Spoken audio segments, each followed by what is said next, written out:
Salutare, oameni buni! Iată că a ieșit și clipul oficial în care cel mai titrat jurnalist al planetei, într-adevăr, a ajuns la Moscova și urmează în câteva minute să înceapă interviul cu Vladimir Putin. El începe această intervenție printr-un mesaj către toți jurnaliștii din lume. Și am și eu un mesaj, mă alătur mesajului lui. Am un mesaj pentru majoritatea jurnaliștilor din România.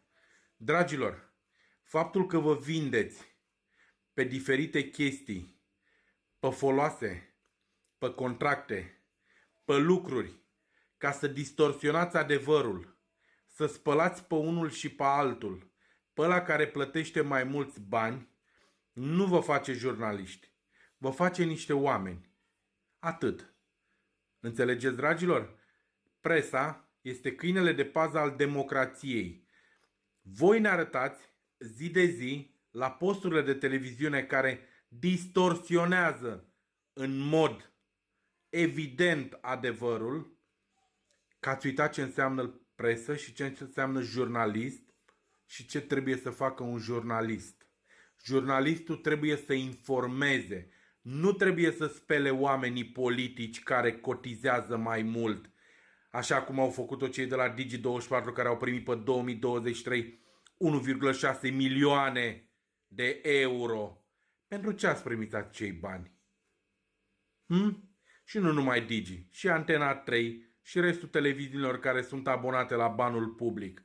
Dragilor, și din cauza voastră, a multora dintre voi că ați ascuns adevărul și l-ați băgat sub preș, România este unde este. Da? Și uitați-vă la, cum îl cheamă pe băiatul ăla care, buze roz, parcă îi spuneau ăștia. Mai țineți minte cum înjura el oamenii din PNL? Tizul meu. Cum spunea el că PNL și apoi unde a candidat la europarlamentare din partea PNL-ului. Înțelegeți, dragi jurnaliști, fiți corecți față de oameni, pentru că oamenii politici sunt vremelnici. Voi rămâneți între oamenii simpli și nu vreți să fiți scuipați pe stradă, că ați distorsionat adevărul și l-ați spălat pe un politician ca doar ăla să-și facă interesul și voi să vă bucurați la 2 lei.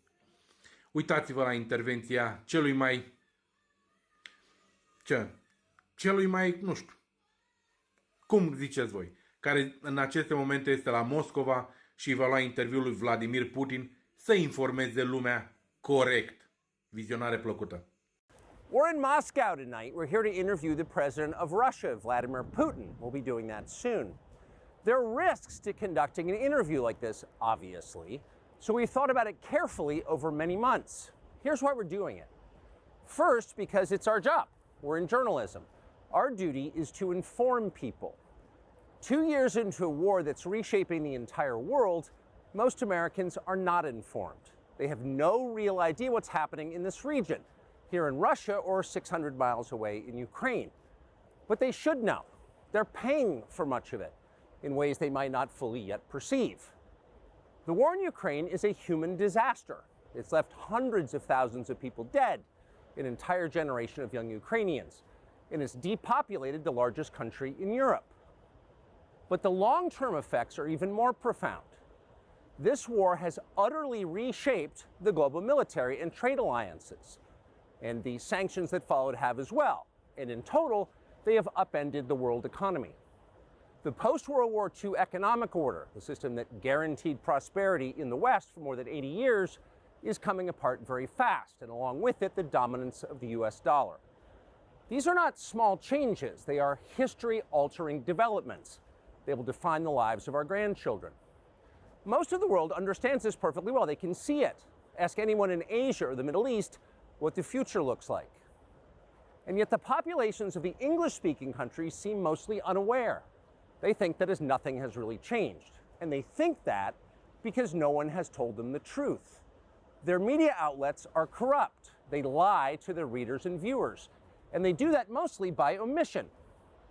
For example, since the day the war in Ukraine began, American media outlets have spoken to scores of people from Ukraine, and they have done scores of interviews with Ukrainian President Zelensky.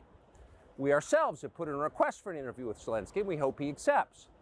But the interviews he's already done in the United States are not traditional interviews.